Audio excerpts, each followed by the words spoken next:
जय माता दी। प्रेम से बोलिए संतोषी माँ की जय। प्रिय भक्तजनों, आज के इस वीडियो में आप श्रवण कीजिए संतोषी माता की व्रत कथा। एक बुढ़िया थी और उसके 7 पुत्र थे। 6 कमाने वाले थे, एक निकम्मा था। बुढ़िया माँ 4 पुत्र की रसोई बनाती, भोजन कराती और पीछे से जो कुछ बचता वो 7 को दे देती। परंतु वो बड़ा भोला था, मन में कुछ विचार न करता था। एक दिन वो अपनी पत्नी से बोला, देखो मेरी माँ मुझसे कितना प्रेम करती है। पत्नी ने कहा, क्यों नहीं, सबका जूठा जो तुमको खिलाती है। पति को उसकी बातों पे विश्वास न हुआ और उसने बोला, ऐसा भी हो सकता है क्या? जब तक मैं अपनी आँखों से ना देख लूं, मान नहीं सकता। पत्नी ने हंसकर कहा, देख लोगे तब तो मानोगे ना। कुछ दिन बाद बड़ा त्योहार आया। घर में 7 प्रकार की भोजन और चूरमे के लड्डू बने। वो जांचने को सिर दर्द का बहाना कर पतला कपड़ा ओढ़ के रसोई में सो गया और कपड़े में से सब देखता रहा। संतोषी माता की व्रत कथा के अनुसार 6 भाई भोजन करने आए।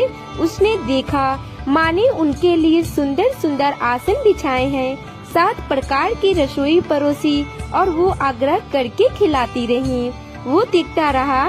6 भाई भोजन करके उठे, तब माँ ने उनकी जूठी थालियों में से लड्डू के टुकड़ों को उठाया और एक लड्डू बनाया।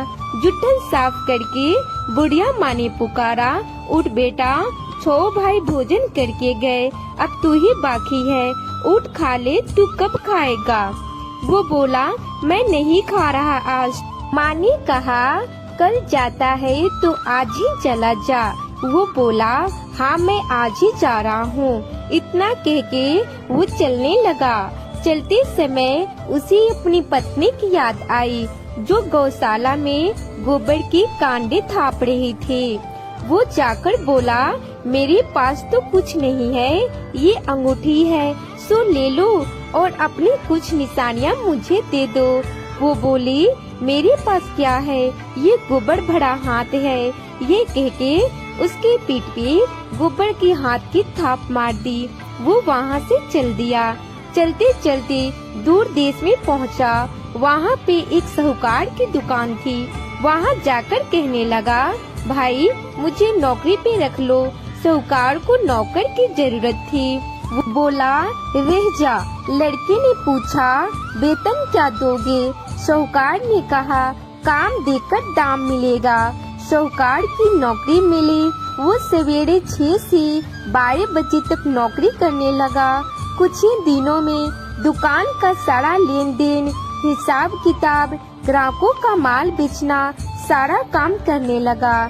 साहूकार की 8-10 नौकर थे। वे सब चक्कर खाने लगे कि ये तो बड़ा होशियार बन गया है। सेठ ने भी काम देखा और 3 महीने में उसे आधे मुनाफे का साझेदार बना दिया। वो 12 वर्ष में ही नामी सेठ बन गया और मालिक सारा कारोबार उस पे छोड़कर बाहर चला गया। संतोषी माता व्रत कथा के अनुसार अब बहू पे क्या बीती है, सो सुनो। सास ससुर उसे दुख देने लगे। सारी गृहस्थी का काम करा के उसे लकड़ी लेने जंगल में भेजते। इस बीच घर की रोटी के आटे से जो भी भूसी निकलती उसे रोटी बनाकर रख दी जाती और फूटे नारियल की खोपड़ी में पानी। इस तरह दिन बीतते रहे। एक दिन वो लकड़ी लेने जा रही थी कि रास्ते में देखी बहुत सी स्त्रियां संतोषी माता की व्रत एवं कथा सुन रही थी। वो वहाँ जाके खड़ी हो गई और कथा सुनने के बाद बोली, बहन ये तुम किस देवता की व्रत करती हो और इसकी करने से क्या फल मिलता है? इस व्रत की करने की क्या विधि है? यदि तुम अपने व्रत का विधान मुझे समझाकर कहोगी तो मैं तुम्हारा बड़ा एहसान मानूंगी। तब उनमें से एक स्त्री बोली, सुनो, ये संतोषी माता का व्रत है और संतोषी माता की कथा है।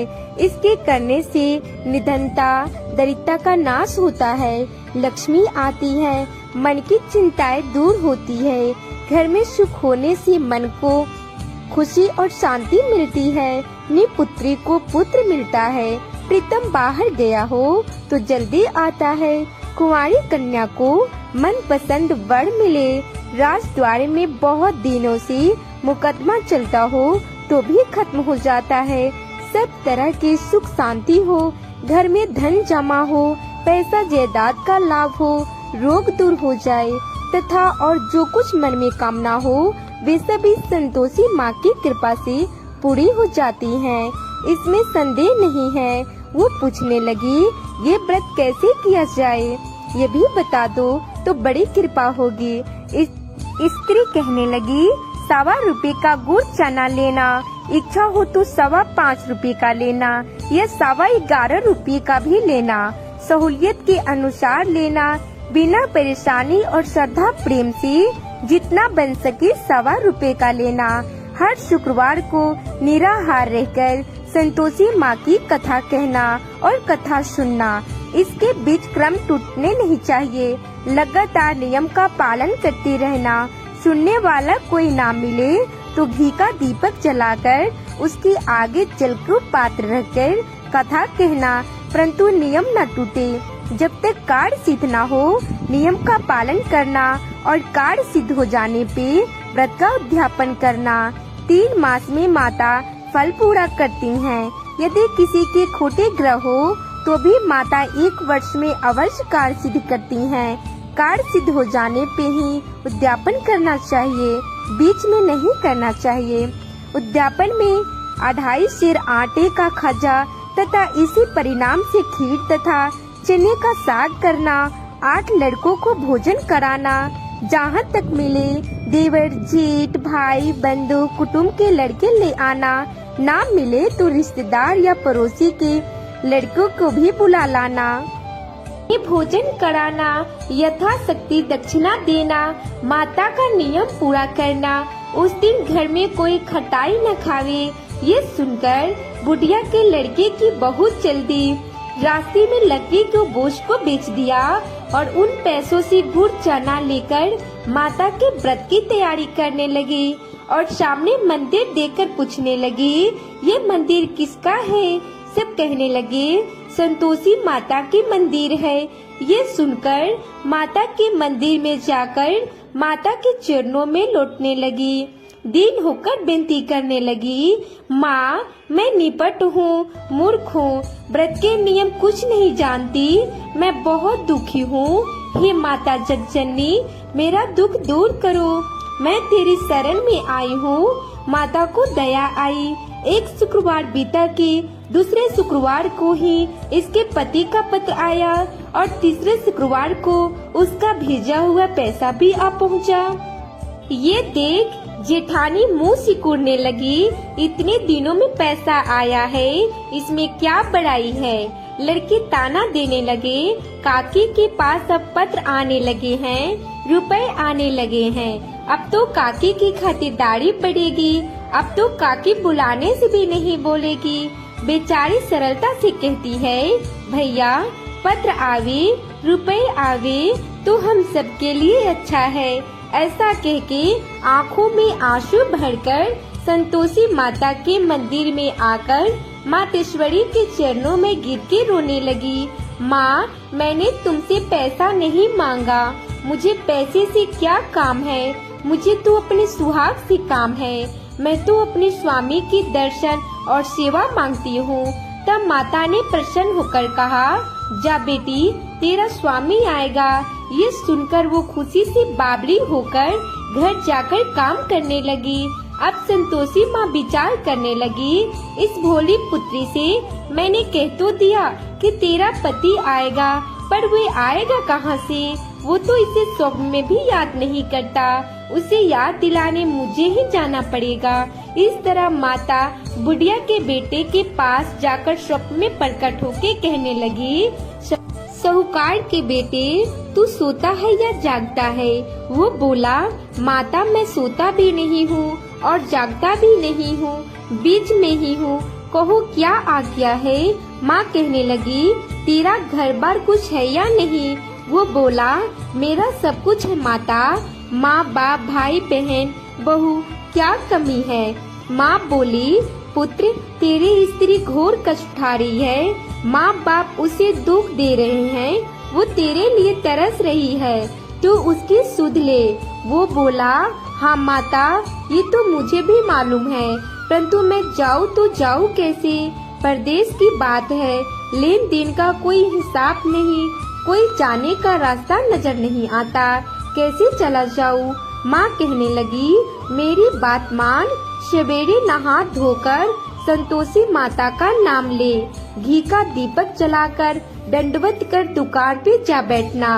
देखते देखते तेरा लेन देन सब चुक जाएगा, जमा माल बिक जाएगा, सांझ होती होती धन का ढेर लग जाएगा।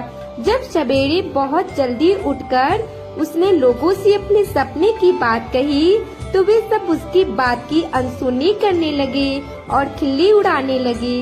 कई सपने भी सच होते हैं क्या?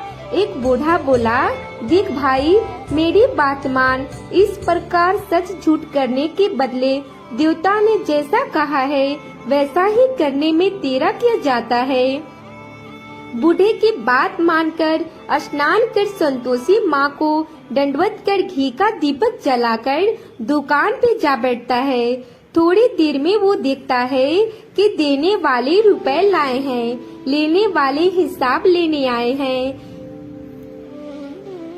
व्यापारी सामानों की खरीदारी नगद दाम में सौदा करने लगे हैं। शाम तक धन का ढेर लग गया। माता का चमत्कार देख प्रसन्न होकर मन में माता का नाम लेकर घर ले जाने के वास्ते गहना कपड़ा खरीदने लगा और वहाँ काम से निपटकर वह घर को रवाना हुआ। वहाँ बहू बेचारी जंगल में लकड़ी लेने जाती, लौटते वक्त माँ के मंदिर पर विश्राम करती और वो उसका रोजाना रुकने का स्थान था। दूर धूल उड़ती देख वो माता से पूछती है, हे माता, ये धूल कैसे उड़ रही है? माँ कहती है, हे पुत्री, तेरा पति आ रहा है, अब तू ऐसा कर, लकड़ियों की 3 बोझ बना ले, एक नदी के किनारे रख, दूसरा मेरे मंदिर पे रख और तीसरा अपने सिर पे रख। तेरा पति को लकड़ी का गड्ढा देखकर मोह पैदा होगा, वो वहाँ रुकेगा, नाश्ता पानी बनाकर खाएगा, माँ से मिलने जाएगा। अब तू लकड़ियों का बोझ उठाकर घर जाना और बीच चौक में गट्टा डालकर 3 आवाजें जोर से लगाना, लो सासू जी, लकड़ी का गट्टा लो, भूसी की रोटी दो, नारियल की खोपड़ी में पानी दो, आज कौन मेहमान आया है? माँ की बात सुन बहू बहुत अच्छा माता कहकर प्रसन्न होकर लकड़ियों के 3 गट्ठे ले आई, एक नदी के तट पे, एक माता के मंदिर पे रखा। इतने में ही मुसाफिर आ पहुँचा। सूखी लकड़ी देखकर उसकी इच्छा हुई कि अब वो यहीं विश्राम करे और भोजन बनाकर खाकर गांव जाए। इस प्रकार भोजन बनाकर विश्राम कर वो गांव को गया, सबसे प्रेम से मिला। उसी समय बहू सिर पे लकड़ी का गड्ढा लिए आती है। लकड़ी का भारी बोझ आंगन में डालकर जोर से 3 आवाजें देती है, लो सासू जी, लकड़ी का गड्ढा लो, भूसी की रोटी दो, नारियल की खोपड़ी में पानी दो, आज कौन मेहमान आया है? ये सुनकर सास बाहर आई, अपने दिए हुए कष्टों को भुलाने हेतु कहती है, बहू ऐसा क्यों कहती है? तेरा मालिक ही तो आया है, आ बैठ, मीठा भात खा, भोजन कर, कपड़े पहन। इतने में आवाज सुनकर उसका स्वामी बाहर आता है और अंगूठी देखकर व्याकुल हो जाता है। माँ से पूछता है, माँ ये कौन है? माँ कहती है, बेटा ये तेरी पत्नी है, आज 12 वर्ष हो गए, तू जब से गया है तब से सारे गांव में जानवर की तरह भटकती फिरती है, काम काज घर का कुछ नहीं करती, 4 समय आकर खाती है। अब तुझे देखकर भूसी की रोटी और नारियल की खोपड़ी में पानी मांगती है। वो लज्जित होकर बोला, ठीक है माँ, इसे भी देखा और तुम्हें भी देखा, अब मुझे दूसरे घर की चाबी दो, मैं उसमें रहने वाला हूँ। तब माँ ने बोला, ठीक है बेटा, जैसे तेरी मर्जी। ऐसा कह के माँ ने चाबी दे दिया। वो चाबी लेकर दूसरे कमरे में जो तीसरी मंजिल के ऊपर था, खोलकर सारा सामान जमाया। एक दिन में ही वहाँ वो राजा के महल जैसा ठाट बाट बन गया। अब क्या था, वे दोनों सुख पूर्वक रहने लगे। इतने में अगला शुक्रवार आया। बहू ने अपने पति से कहा कि मुझे माता का उद्यापन करना है। पति बोला, बहुत अच्छा, खुशी से करो। वो तुरंत ही उद्यापन की तैयारी करने लगी। जेठ के लड़कियों को भोजन के लिए कहने गई। उसने मंजूर किया, परंतु पीछे जेठानी अपने बच्चों को सिखाती है कि देखो, भोजन के समय सब लोग खटाई मांगना, जिससे उसका उद्यापन पूरा न हो सके। के घर आए, खीर पेट भर के खाई, परंतु याद आते ही कहने लगा, हमें कुछ खटाई खाने को दो, खीर खाना हमें नहीं भाता। देखकर बहू बोली, बहू कहने लगी, खटाई किसी को नहीं दी जाएगी, ये तो संतोषी माता की प्रसाद है। लड़के तुरंत उठकर खड़े हुए और बोले, पैसे लाओ। भोली बहू कुछ नहीं जानती थी, सो उन्हें पैसे दे दिए। लड़के उसी समय जाकर इमली लाकर खाने लगे। ये देखकर बहू पे माँ ने कोप किया। राजा के दूत उसके पति को पकड़ के ले गए। जेठ जेठानी मनमाने खोटे वचन से कहने लगे कि लूट लूट कर धन इकट्ठा कर लाया था, सो राजा के दूत पकड़ के ले गया।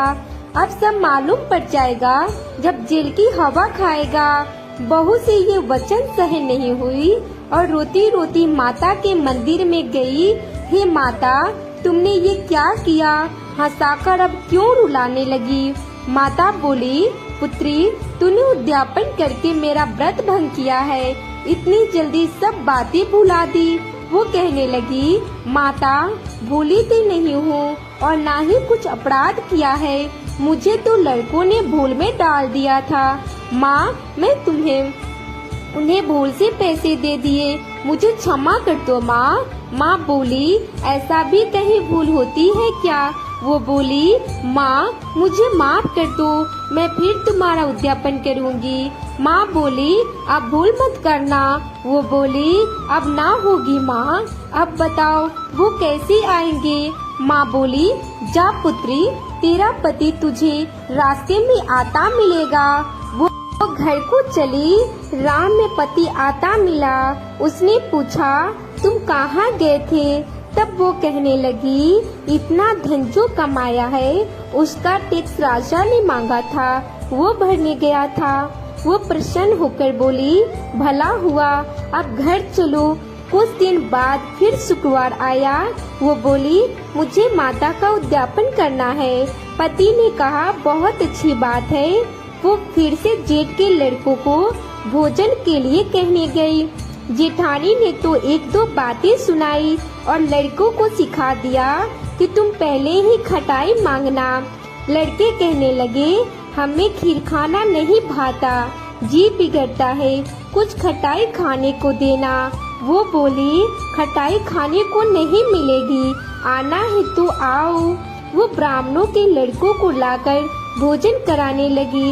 यथाशक्ति दक्षिणा की जगह एक एक फल उन्हें दिया। इससे संतोषी माता प्रसन्न हुई। माता की कृपा होते ही 9वें मास उसको चंद्रमा के समान सुंदर पुत्र प्राप्त हुआ। पुत्र को लेकर प्रतिदिन माता जी के मंदिर में जाने लगी। माँ ने सोचा कि ये रोज आती है, आज क्यों ना मैं इसके घर चलूं, इसका आसरा देखूं तो सही। ये विचार कर माता ने भयानक रूप बनाया और गुड़ और चने से सना मुख, ऊपर से सूंड के समान ओठ, उस पे मक्खियाँ भिनभिना रही थी। दहलीज पे पांव रखते ही उसकी सास ने चिल्लाई, देखो कोई चुड़ैल डाकनी चली आ रही है, लड़कों इसे भगाओ नहीं तो किसी को खा जाएगी। लड़के डरने लगे और चिल्लाकर खिड़की बंद करने लगे। बहू रोशनदानी से देख रही थी और खुशी से पागल होकर चिल्लाने लगी, आज मेरी माता मेरे घर आई है। ये कहकर बच्चे को दूध पिलाने से हटती है। इतने में सास का क्रोध फूट पड़ा। बोली, इसे देखकर कैसे उतावली हुई है जो बच्चे को पटक दिया। इतने में माँ के प्रताप से जहाँ देखो वहाँ लड़के ही लड़के नजर आने लगे। वो बोली, माँ जी, मैं जिनका व्रत करती हूँ ये वही संतोषी माता है। इतना कह के झट से घर के सारे किवाड़े खोल दिए। सबने माता के चरण पकड़ लिए और विनती कर कहने लगे, हे माता, हम मूर्ख हैं, हम अज्ञानी हैं, हम पापी हैं, तुम्हारे व्रत की विधि को हम नहीं जानते हैं, इसीलिए भूल हुई। माता, मुझे माफ कर देना। तुम्हारा व्रत भंग करके हमने बहुत बड़ा पाप किया है। हे माता, आप हमारा अपराध क्षमा करो। इस प्रकार माता प्रसन्न हुई। माता ने बहू को जैसा फल दिया वैसा सबको देना। जो पढ़े उसका मनोरथ पूर्ण हो। बोलो प्रिय भक्तजनों, प्रेम से संतोषी माँ की जय।